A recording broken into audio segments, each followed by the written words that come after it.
Está por concluir el año. Cada vez se hace un poco más difícil encontrar las historias que puedan recrear aquello que quisiéramos contarles con respecto a esa cosa loca conocida con el nombre de cultura en la ciudad de Medellín.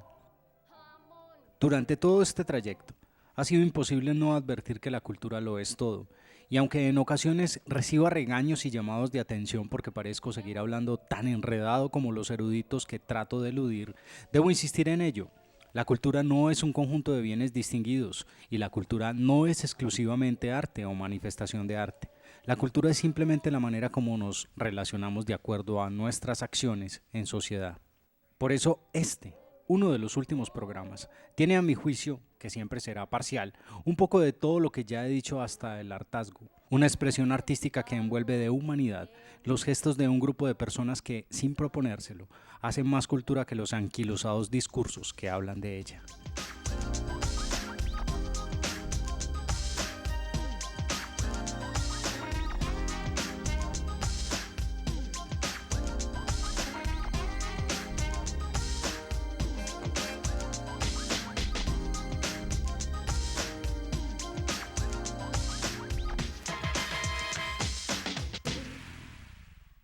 Vecino detiene la pelea.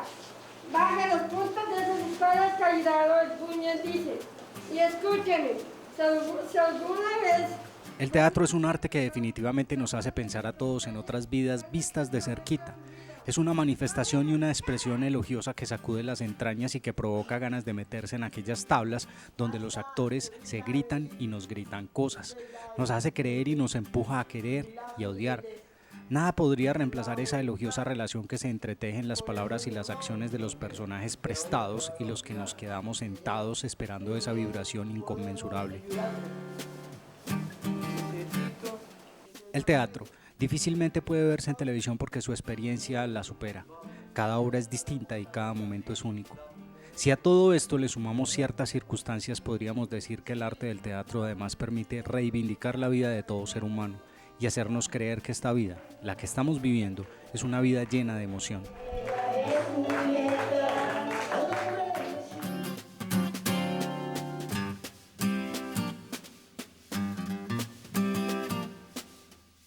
La historia que veremos hoy es la historia que tal vez se ha contado tantas veces como las que parecen rodar en este álbum.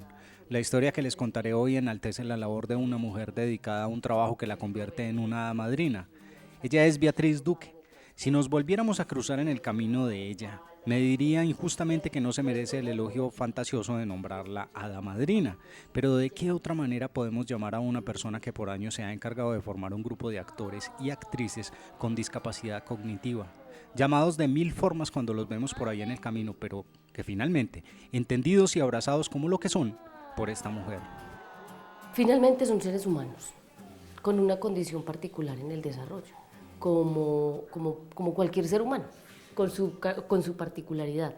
Los tecnicismos son varios. Los adjetivos que califican su discapacidad o la anormalidad que decimos tienen los hacen tremendamente impactantes.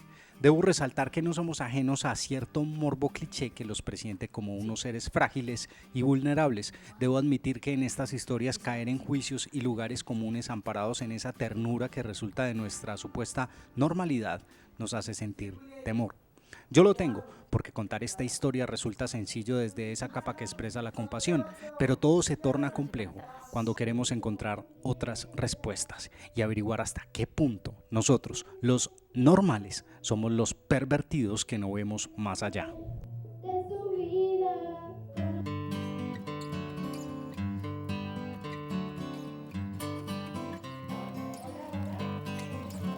La Floresta es un barrio que en apariencia es un barrio más, lleno de casas, calles, cables y todo aquello que denota urbanidad y comunidad.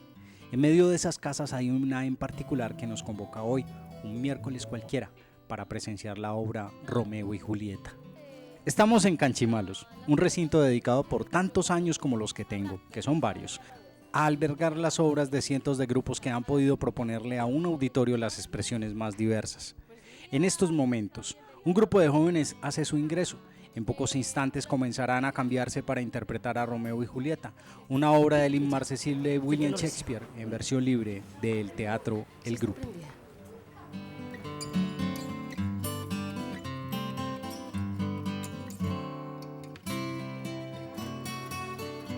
Ella es Beatriz Duque, uno de esos seres humanos que cada cierto tiempo nacen con la misión de servirle a la gente sin necesidad de dedicarse al sospechoso mundo de la política.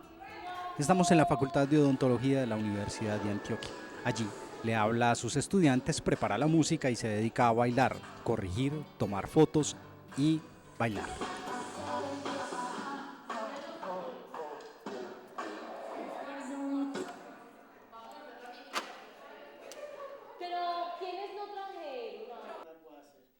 Beatriz es una profesional en educación especial que también fue tocada por el arte.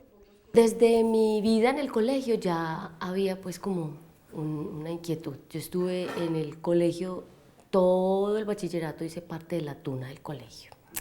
Entonces uno ahí cantaba, bailaba, hacía de todo y bueno. Y en 10º y 11, que empieza uno pues como a hacer los grandes montajes del colegio, siempre estaba yo ahí pues como organizando, haciendo parte de los montajes y de las propuestas. Luego estudié educación especial y estudiando educación especial identifiqué que era el arte la mejor manera de trabajar con la población, de hacer un apoyo a los muchachos y empecé a estudiar arte. Empecé a estudiar artes plásticas, empecé a estudiar teatro, empecé a estudiar danza, todo. Y aunque sus inclinaciones y sus vocaciones artísticas van siempre con rumbos insospechados, su rutina y podríamos decir que su entrega permanente la tiene enfocada en esta obra que es monumental y quizás sin demasiados precedentes. Como he advertido, contar esta historia tendrá el riesgo de convertirme en un observador un tanto morboso desde el filtro de la ternura, pero a través del juicio de esta profesora dedicada a dirigir a estos jóvenes en la ardua tarea del teatro, trataré de invitarlos a ver hasta qué punto somos tan ignorantes como indignos de esa condición de normalidad. Bueno, Duque. Yo no creo que nadie vaya a llamar a Fray Lorenzo. Igual pero yo que no tiene trabajo y hay una. Colócala con tus cosas y ahorita.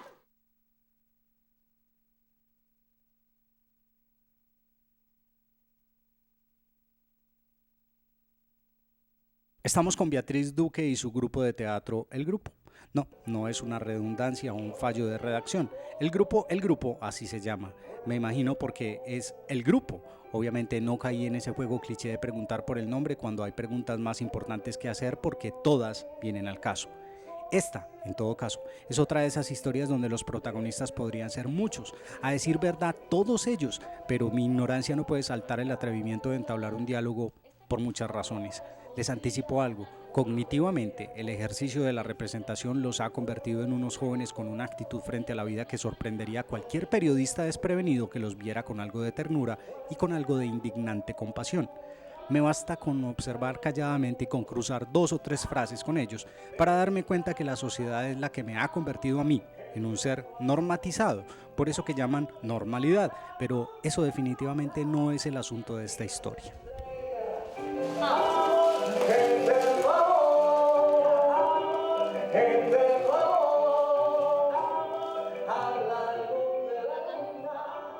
En Envigado, Beatriz ha comenzado a contarnos sus inquietudes iniciales. En sus palabras he podido adivinar aquello que hemos comprobado de lejos durante todo el año.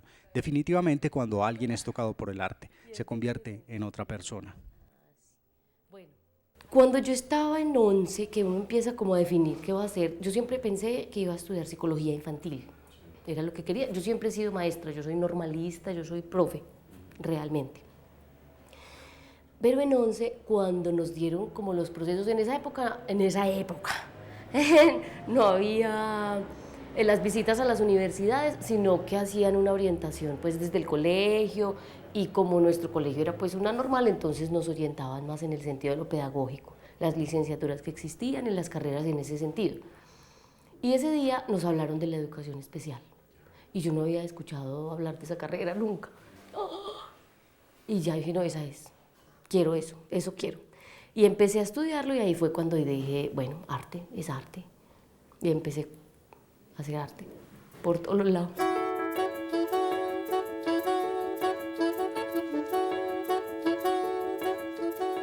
Los jóvenes del grupo de teatro El Grupo terminan de llegar al sitio donde ofrecerán una vez más su versión de Romeo y Julieta. Sacan las cosas de sus morrales, se abrazan, se saludan, comienza la tarea del maquillaje, el vestuario y el calentamiento. Sin duda, no es un grupo más. No es cualquier grupo, pero no es posible verlos a través de un filtro que los haga especiales.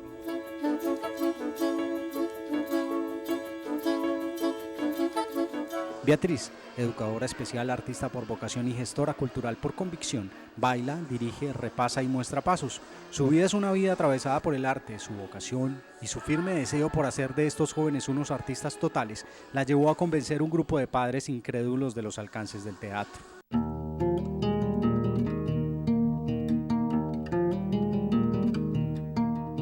Los años le han permitido demostrar con resultados la increíble respuesta cognitiva de estas niñas y niños dedicados al oficio de atravesarnos con sus gestos y sus palabras.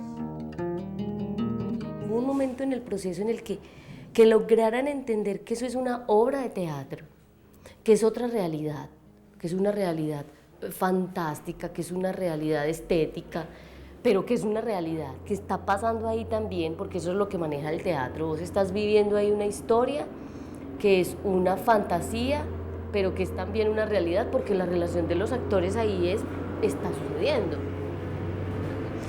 Que identificaran, por ejemplo, cuando la otra es un personaje o un actor, eso fue una cosa hermosísima, porque yo les empezaba a preguntar. Por ejemplo, Romeo 1 tiene que hablar con Julieta 3.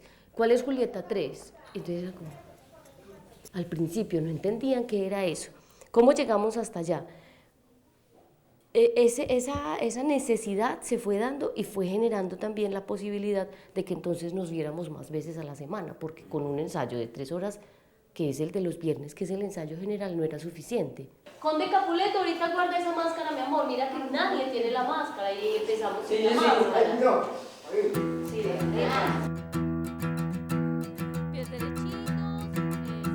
En la Corporación Canchimalos, el grupo conocido como El Grupo dispone de su tiempo previo ajustando las entradas y salidas de cada uno. Representar tal vez la obra cumbre del teatro universal significa un reto que va más allá. No se necesita saber o ser un sabedor del teatro para entender la fábula de los Montesco y los Capuleto, de esa lucha del amor que trasciende. Su vocación en perfeccionar su acto es profesional y llena de entusiasmo. Obviamente, mi ignorancia y el desconocimiento frente a semejante tarea me lleva a preguntar por algún referente conocido, alguien con una idea cercana a la de este grupo.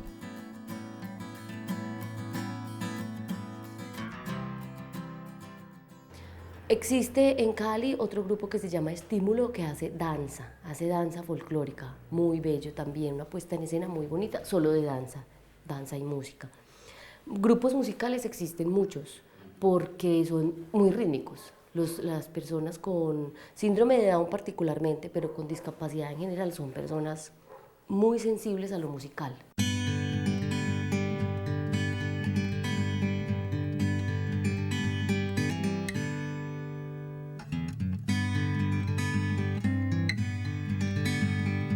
El público comienza a aparecer. Permanezco concentrado en la sala expectante del público. La verdad, me siento algo incómodo. Sospecho que esta será una de esas obras de teatro sin público que acostumbro a ver. Mi sorpresa no puede ser mayor. Por grupos van apareciendo los espectadores. Comienzan a llenar las gradas que habíamos designado para la cámara y nuestra mirada. Es irremediable. Nos tenemos que mover. Esta es una obra a lleno pleno, a reventar. Cuando yo planteo la idea, la planteo con la intención de conformar un grupo artístico de calidad para la ciudad de Medellín con población con discapacidad. Pero ya